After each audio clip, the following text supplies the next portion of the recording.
Hello, and we are back here, still second day of StarWest 2023. And well, you may be wondering why don't we have more special interviewers or guest hosts? Well, our friend Stacy is giving her tutorial right now, so we don't have any special guests for today. But we were just talking something interesting right now. With me, I have Aprajita. Did I get it? Mathur? Yes. Hi, I landed it. Who is giving a keynote? It's gonna be rocking the stage with a keynote tomorrow morning, right? Yes. Is it the opening one?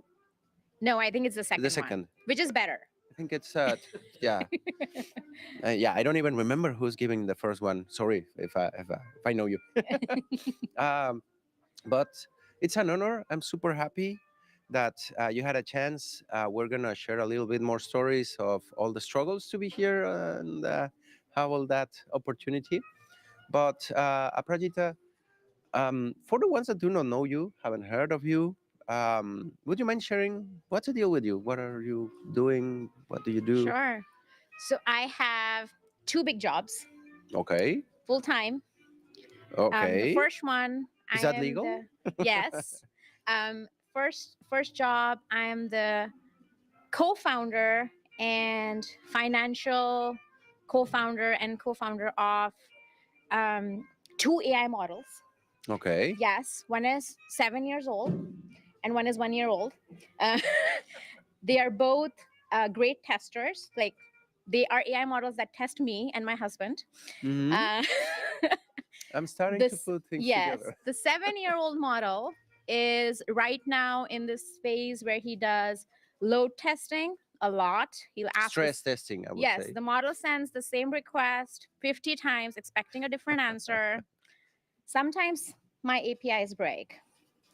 And the 1 year model is still, it's in the rough edges. It doesn't have that much data. So it's still trying to figure things out. But that's my primary job. For those who did not get this, I'm mom of two amazing kids Hmm. and a very lucky guy.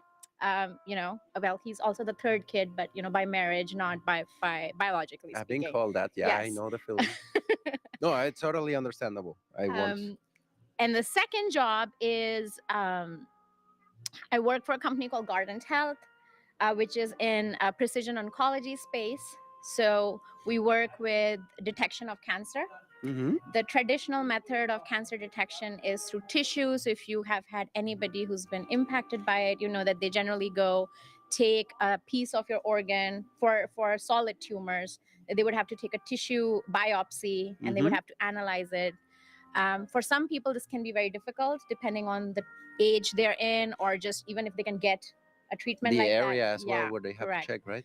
Like imagine the pandemic and you had to go get a biopsy. How would you do that? Right? Crazy. We just saw that. So Guardant is a leading provider of what's called liquid biopsies. So we're Okay. able to do cancer detection using blood. So you do 2 tubes of blood Uh huh. and we look at your DNA signature to find what type of cancer you have. That And shows on the DNA signature. yes, it does. And Cool. it's FDA approved.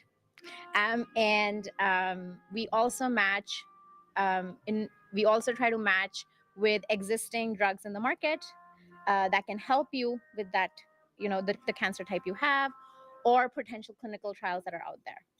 So Oh, that's what I do outside of the AI model business. that's quite impressive. I mean, the AI model business.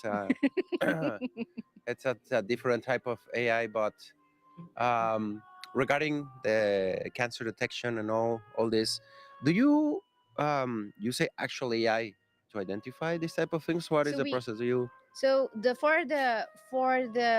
Guardant Health technology piece, yes, I work primarily in the field of bioinformatics. That is my specialty, which in ah, layman terms is using computer science to solve biological problems, right? And so yes, we do have some level of algorithms and MLs, but I wouldn't go as broad to Terminator AI doing cancer. It's not there yet, but it's Okay. it's as advanced it can be in that field. It helps. It's adding Yes, on. absolutely. So, and around all these functions and things that you have in the office, what is QA related? What type of tasks are you surrounded, or is like some other area that you So play around more? I am so blessed that the team that I serve, is just absolutely amazing. So Huh. they make me look amazing. They do all the hard work. My job really is to be their advocate in the organization and help them when they need it. But that's really what I see myself as.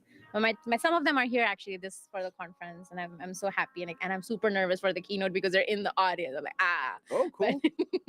but yeah, they do majority of that. But I lead a team of about 25 people at Gardent. We do all sorts of we do data analysis, bioinformatics software, clinical software, medical device software, which I think some of it is UI, some of it is backend, pure backend, Huh. some of it is heavy data analysis. And then for a short period of time last year, which was a great opportunity for me personally, I got to learn about the order to cash workflows. So, how do you take an order in and how do you generate revenue out of it, which is very different from what my traditional training is in. So, that was a pretty amazing experience as well, which also was at Garden, but it was a good experience. So you mentioned different from the professional training. What was the professional training again? Bioinformatics. So, and because there you mentioned that there was like this, not like people picture it, the bioinformatics. So how does people picture it, and how is it really? What do you, and how was that leap from bioinformatics to leading the teams and leading the people and? Sure, yeah. So I started as a dev, Uh huh. and I stumbled upon testing by mistake. Like we all did. Yes, a lot of us did, right? Did it for a few years. And I share this story because I think it's so important for people to recognize that this happens like all the time. Mm. I had so much peer pressure from family more than anybody else around being a tester. What? Yeah, most of my family is in IT, and so They were nobody against necessarily. it, I wouldn't say against it, but they not supportive. felt, yeah. I wouldn't even say not supportive. It's more like, oh, but the dev role's better, right? Like, that's like the thing. And I switched back after, like, a lot of family pressure and just like constant chatter around. I switched back to dev. And then I realized I am not a good dev, but I'm an amazing tester. But that was a leap, right? And it took me about a year and a half to like be like, no, this is not my thing. Like, dev is not my thing, test is. So this is what I'm going to pursue. But I see it quite often. It's not uncommon for people to experience that or feel that pressure one way or the other. Yeah. Yeah, but I'm so glad I stumbled upon it, and I'm even more glad that I decided to stay the course and uh, be as amazing as I am. For people that feel that passion, because I can tell you felt more passion in the QA area and testing, that attitude or aptitude, depending on how you see it, for more over QA than dev. Um, and for people that are kind of struggling in that middle point, uh, I'll get into the pressures in a moment because that also is very interesting, weird, or concerning. But uh, what would you recommend for to people that are on that situation, like not sure, indecisive? Am I better at dev or QA? What are the blissful elements that you felt in each side? So I think it's not a dev test thing, right? Like, I still write code. So We all do, yeah, yeah, and I think I'm a better dev for knowing how to test, and vice versa. right? But I think irrespective of the roles, you got to try it, because people say grass is greener on the other side. I say grass is greener where you water it. And so if you think you're gonna be a better dev, Mhm. try it, and then decide for yourself. A lot of times people don't do that. Like, they're like, oh, I would be so great at this, but they don't want to be on that spot watering the grass, right? They're just like, oh, that's beautiful green, that's what I want. um, But I'll stay away. exactly. So try it. And a lot of times they realize where their superpowers are and what they're really good at when they actually do it. I like that way of presenting it, like superpowers, Yeah. where and when you were mentioning like where do you feel more at ease or the superpower shining, have you ever seen that? I think it's a meme picture of school test placed to all the animals, and it's like who climbs a tree faster, and there's a monkey, of course, and next to him is an elephant, I believe, and it's like, yeah, well, there are different skills and things Yeah. like that. Do you feel like that in In the QA areas? That Yeah, that can even exist within QA. Like, I'm oh not yeah. an expert on everything, Hmm. right? Like, I even got this one that says know it all, right? Like, Oh. I'm not an expert in everything. I cannot be an expert in everything. So Hmm. even within our own domain of QA, there are people who are so niche and they do these things that, you would love to learn. So it's always doesn't matter which side, got to water the grass. Um, You bring another big point because yeah, just QA. Uh, I have dealt mostly on performance testing areas, and it's like, oh, your performance, leave that to functional, to exploratory, and why are you talking to us that only automate for, I don't know, integration testing? I'm like, guys, we should play together. It's like, yep. but these divisive lines, as you say, it's important that we find like our uh, Gryffindor or uh, Yes. what was the other one? Hufflepuff, Slytherin, and Yeah. I always forget the fourth one. But what team are we more like Right. adept to, right? Right. And now back to that point. What type of pressure, or how is it that you were kind of like pulled back from testing into dev? And Sure. So I'm this really is this curious. is interesting. So this is pressure from the perspective that I grew up in a very big family, joint family. It's very common in from where I come from, India, and so everybody has a say in things. Yep. And so my cousins, my first cousins, pretty much every single person except maybe like one person who decided to go in the medical field is in IT. And guess what? All of them do. They're all what? Developers. Correct. And so when I landed in this thing, like, my parents would even question, like, if they're all doing like that other thing that you guys talk about, like, maybe that's cooler. Maybe that even makes you more money. Like, there's like all these aspects to it. So it's a very subtle pressure. It's not like that somebody's coming and asking me to switch it. But there's just like subtle conversations and subtle pressure. And then maybe even jokes around the family table, right? Sometimes. Oh, did you break something today? Yeah. And I'm like, dude, really? Like, did you write that bug today? Like, we would have that type of conversation. And at some point, I think I had this um at this thing moving where I was like, okay, like maybe the dev thing was better and I should just go back and do that. Um and then I did. And I'm like, this sucks. I'm not good at this. Like, I'm not good at it as much as I'm good at testing. If I compare the two things, Yeah, yeah. right? I can be a decent developer. I'm an amazing tester. So, but that just required a lot of like self um, realization more than anything else. It's it's interesting because when you mention that, we all know that the stigma that is around devs versus testers, and I guess that there was some, how to say, there's always like this you end up like with a bad feeling, the developer, Uh-huh. because that damn tester stopped my release, and vice versa, that damn developer keeps releasing with a lot of bugs and having problems. And I have a feeling those comments may have had some of that fuel in, right? Yeah, yeah. I think of my dev team as the cousin party. So when you're at a family gathering and you're like with your sibling or with your cousins, you're fighting all the time, right? But if the neighbor shows up, you stick together, right? Like, because you're working for the same company, right?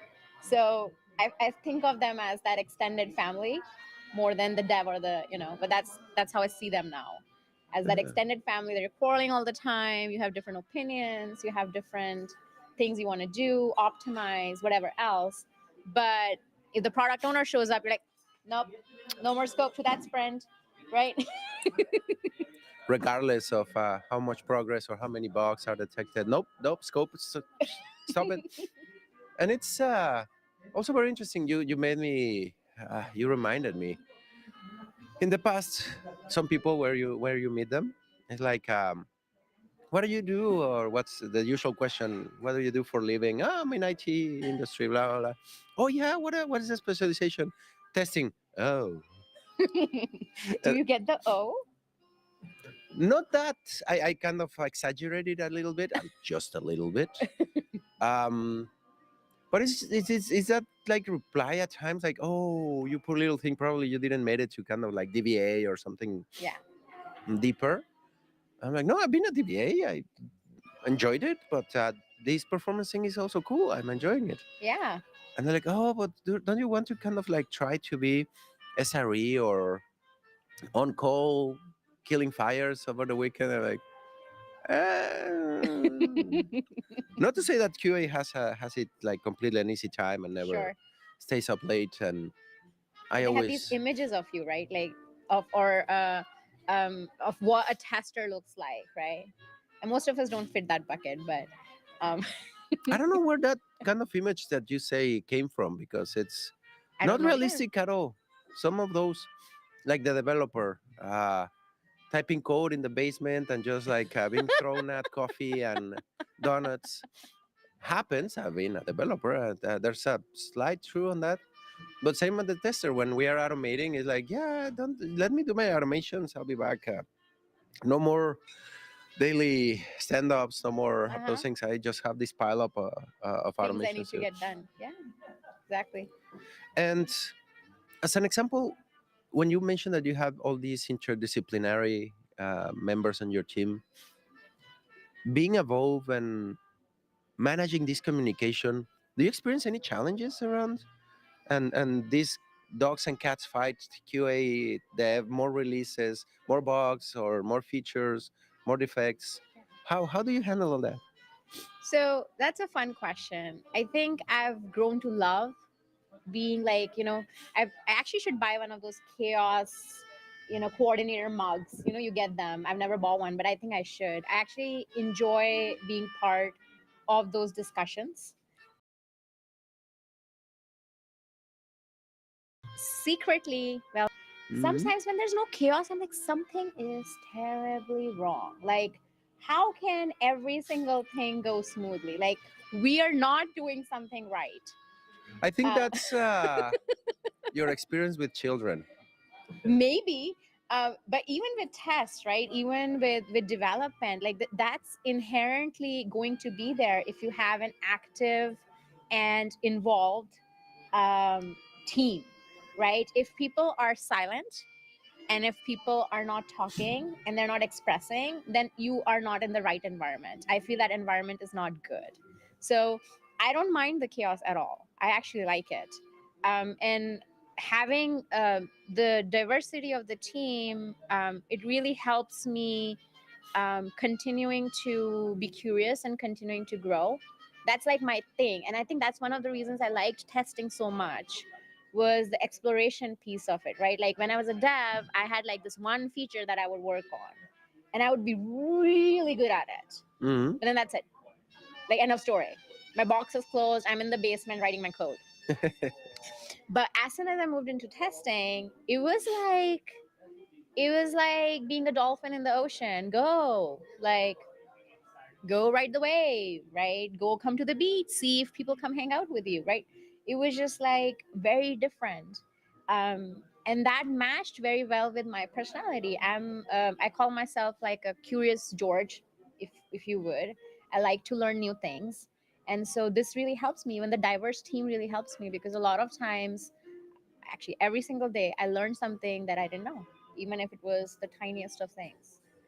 Um, There's a huge advantage in that constant improvement from the your team, your environment, your the curious George attitude. yeah. Like for reference, whoever is not familiar, it's like a cartoon monkey for children that is always investigating stuff. I know not everyone may be um, acquainted with Curious George, but I love that attitude. I think that not only for you, because for what I can tell, you may be transmitting some of those things that you get from some of the chaos, and that you are bringing the team together. Like, But all of us do. Like, I personally think, like, if someone was to tell me describe testing in one word, I would say glue, right? Because I feel all testers, most testers, would fall in that range where they act like the glue of the team. They're trying to, if something doesn't fit right, they're going to go ask the right questions. They're going to go ask,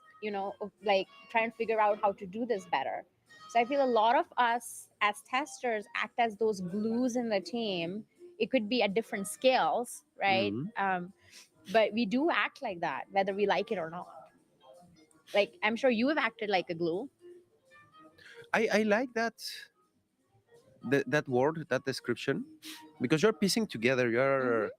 getting together. Not only you just bring this memory from when I was a developer and a DBA. The developer created a store procedure that needed to call the DBA. They were not working. One had a full table scan, the other had another problem. Blah.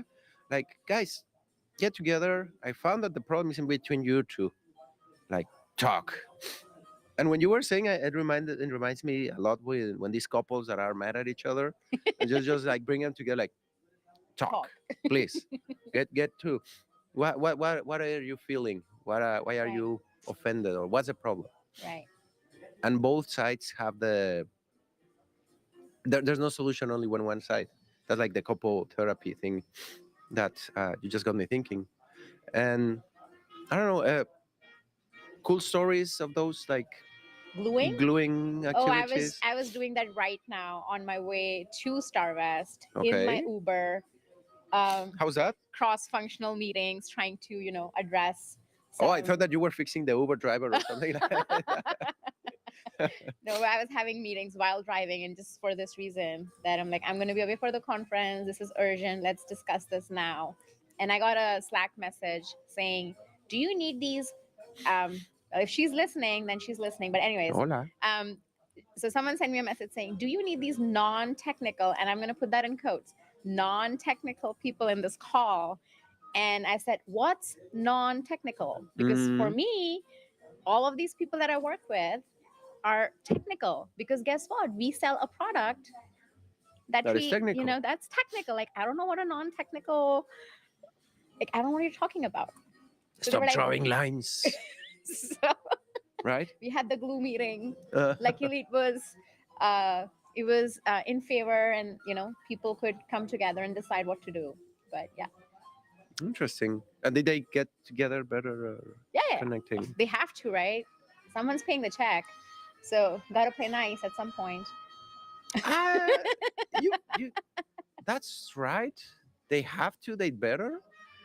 But I've been in some teams that even like with that, it's almost like some teams do not understand that. Like, hey, Ah, you'd better get well together because we're in the same ship and we are. I mean, you're getting paid, yeah, whatever. But if things don't flow well, the team won't be happy. You yeah. won't be happy. It's so funny you say that. So I had this. So every year, um, during Diwali, which is one of the festivals that I celebrate, we have this whole thing where you do a retrospective in life, and then Oh. you're trying to think about things you're going to learn or things that you're going to get rid of, habits basically. Um, and one of, I think, 2 years ago, I had this thing on there which said, learn how to deal with um, technical junkies. So that describes what you were saying. Like, these are people who are technically amazing, but they are just the bad fish in the pond. Huh. And I've seen a lot of them, and nothing against them, but they are not team players. Uh, And the conclusion of that, trying to deal with it, was that you can't deal with them. So you cannot, like, there's certain things you can change, certain things you cannot. I cannot change another person's attitude. So if the organization or leadership, or even in that you it might be this person might be on your team, if you decide to have them on the team, right, and the organization decides to have them on the team, and either you just learn to work with them or around them, or you leave. That was my conclusion of it. Unfortunately, not the best conclusion, but there's no good way of dealing with people who do not want to do or do not want to work as a team together. That's interesting because sounds more like a contractor or like a But they're not. freelancer. Like, hey, Sometimes they're hey, here's this gig, bring it back down, and you're because you mentioned a team. yeah. If you're not part of the team, well, yeah, we'll send you some But tasks, and you'll be on your corner, your basement, or whatever. yeah. And I wonder how many of these experiences and details that you are sharing connect with what you are presenting on your keynote. A lot Because of it is interrelated. So first of all, what's the title of the keynote for? the title of the keynote is Bootstrapping a Tester's Journey. Which sounds a lot like what we are. Yeah. This bootstrapping sounds like happens with glue. I have a feeling. um, but yeah, it is all about this one incident that I had in my life. And then I started writing about it, like journaling basically. And then over the last 7 something years, Hmm. I realized that it's not an isolated incident. It happens over and over and over again. It doesn't happen just with me, it happens with other testers because I've asked them and they've told me. And it puts you like the what I call a stickiness factor. So you hear more about it in the keynote. But basically, when you don't feel like you're doing um, like your skill or your craft is appreciated, when you have that feeling as a tester, Hmm. whatever environment you might be, that your skill or your craft is not important, and it can stay with you sometimes for real long periods of time. That feeling sometimes it just goes away, but sometimes it stays for long. When it stays for long, how do you get out of it? Like, what are the things that you can do as a tester every single day? And what are the things that you can contagiously spread in your organization Hmm. so that, other people in the organization don't feel that way? Like, it's a very sucky feeling. Like, I wish nobody would feel that way, but we do. So, how do you get out of it? That's what the keynote is about. Interesting. And what are these type of experiences that is it shareable? Yeah, The of course. yours? What was So, your experience? so like the one we were talking about, right? Like, be a dev versus a QA. It Oh. basically, the fundamental problem there is that you feel that the craft of whatever my craft is, whatever my art is not as important as this other thing, right? But why is that? And depending on who says it to you, it can stay with you for very long. Can be very demotivating, Yeah. even if you're an amazing tester, right? So how do you get yourself out of that? And how do you make sure that other people that you work with don't, Fall into it as well. yeah, exactly. You that's an awesome point because several times, depending on what you are testing, you can feel like, yeah, you're just another brick in the wall, nothing happens, and you're just sitting there, or you are making a difference, like super important, or I'm someone in the world. And several times, when you mention, it's like, wow, I've been through that as well. Yeah, I was with this friend, reporter, international matters, super Mm. huge coverage, blah blah. And she was like, "Yeah, I do make a change in the world. What do you do?" Uh, I checked that data, a storage, and a storage warehouse has good performance. Which is very important because if she's collecting data to make a difference, she needs that DB that performs well, right? Yeah, no, I mean, wasn't hers that I was testing, and it was like an actual warehouse, just storage that we were measuring the database performance.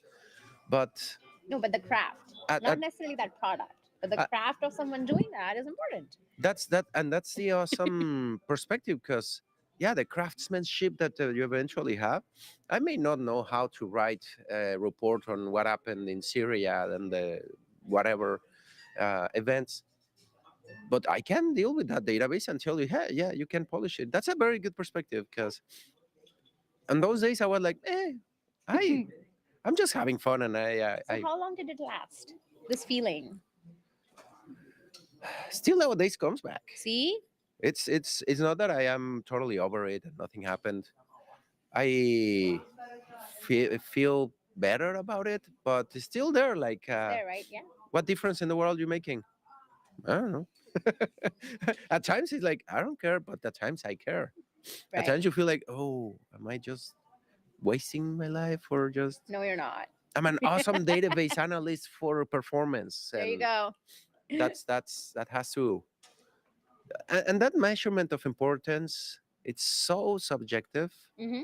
that I as well do not take it that personally, and it's like and my get back on that moment, I was like I didn't even read news. I was not Ah, interested at all in international matters, blah. And that was the other side. Like probably I did the same thing, but in the opposite way. I see.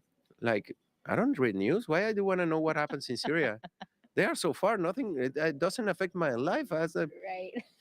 So it depends. It's a good perspective and a good recommendation from the keynote. I'm very excited to. So you'll be there.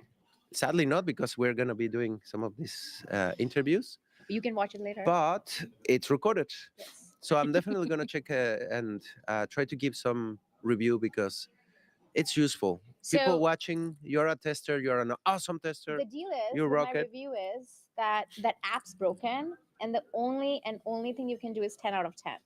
Please don't test it. Just do it. It's the It's a only happy button, just flow, trust us. happy path test case of giving 10 out of 10 reviews to Aprajita. Don't try the other stars, please. Just for me, just don't do your craft on that review. It's broken. 10. Just click on 10. That's the only thing you need to know. And Aprajita, one last question because we're ramping down already. If people wanna get in touch with you, are you public social helping people in general or Yes. mostly Yes. Tim? Where can people find about these things? So if they wanna, so it's not Twitter anymore, right? It's X. X, yeah. I've been extremely inactive because I had this major life event about that AI model that's 1 year old. Yeah, yeah, yeah. But you can find me on Twitter.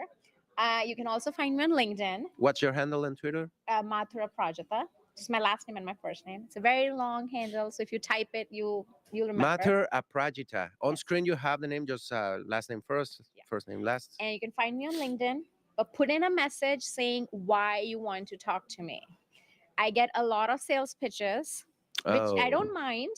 But if you genuinely want to connect, because you want to connect as a tester, I would love that. But say that in your, why, and then that would help me. And I'm happy to connect and talk and even hang out at StarWest. I'm here, so come find me.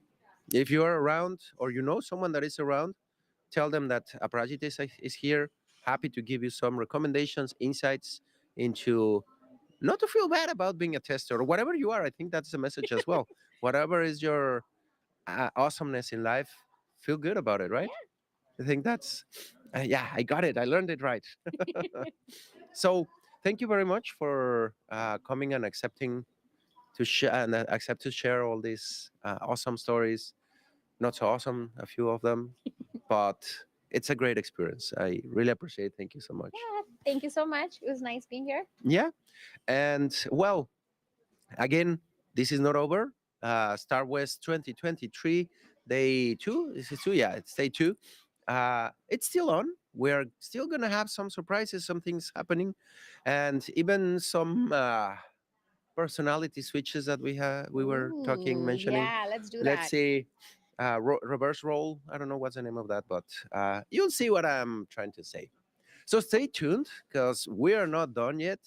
The fun is halfway there or kind of beginning still. And stay tuned. We will start another stream soon. This is going to be an interesting afternoon. And at the end, we're going to do a quick walk through there's a sponsored toast or welcome reception that there's going to be a lot of people having fun, drinks, nice wine, and beers, I believe. Yeah. There's going to Good be stuff. fun. All the good stuff. Yeah. Stay tuned and we'll get that later today. So see you later. Leandro out. Aprajita. Bye bye. Adios. Thank you.